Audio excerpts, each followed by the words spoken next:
क्या आप जानते हैं कि क्यों त्रिदेवियों ने मिलकर एक शक्ति को प्रकट किया जिन्हें माँ वैष्णो देवी कहा जाता है, और क्यों त्रिकुट पर्वत को ही माँ वैष्णो देवी ने अपना स्थान बनाया? जानेंगे इन सब के बारे में। नमस्ते दोस्तों, स्वागत है आपका स्पिरिचुअल टॉक के एक और नए वीडियो में। सनातन धर्म के अनुसार जब पृथ्वी पर अधर्म बढ़ने लगा तब आदि शक्ति के 3 स्वरूप महालक्ष्मी, महाकाली और महासरस्वती ने मिलकर एक ऐसे दिव्य अवतार को प्रकट करने का संकल्प लिया जो शक्ति, ज्ञान और करुणा का संगम हो। तभी त्रिदेवियों ने मिलकर एक ऐसी शक्ति को प्रकट किया जिन्हें आज हम माँ वैष्णो देवी के नाम से जानते हैं। तभी माँ वैष्णो देवी दक्षिण भारत में राजा रत्नाकर के घर जन्म लेती हैं।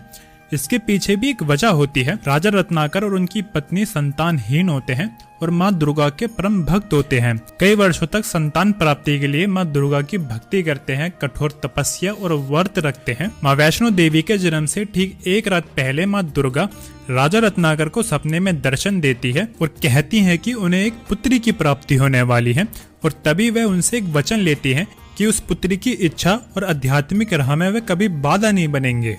राजा रत्नाकर इस शर्त को मानते हैं और माँ वैष्णो देवी के रूप में उन्हें एक पुत्री की प्राप्ति होती है, जिनका बचपन का नाम त्रिकुटा और बाद में वैष्णवी कहा जाने लगा। माँ वैष्णो देवी का जन्म असुरों का विनाश और धर्म की रक्षा के लिए होता है। माँ वैष्णो देवी के जन्म के समय पूरे महल में अद्भुत प्रकाश फैल गया। कई प्राचीन लोक कथाओं के अनुसार माता वैष्णो देवी के जन्म के समय नव दुर्गा ने प्रकट होकर माता वैष्णो देवी को अपना आशीर्वाद दिया था। हालांकि इसका स्पष्ट उल्लेख पुराणों में नहीं मिलता है। बचपन से ही माँ वैष्णो देवी अन्य बच्चों से अलग थी। उन्हें राजमहल के वैभव, खेल, आभूषण से अधिक आनंद भगवान विष्णु के भजन, ध्यान और साधु संतों की सेवा में मिलता था। छोटी आयु में ही उन्होंने वेद, शास्त्र, योग और आध्यात्मिक ज्ञान प्राप्त कर लिया था। समय के साथ उनकी भगवान विष्णु के प्रति भक्ति और गहरी होती गई।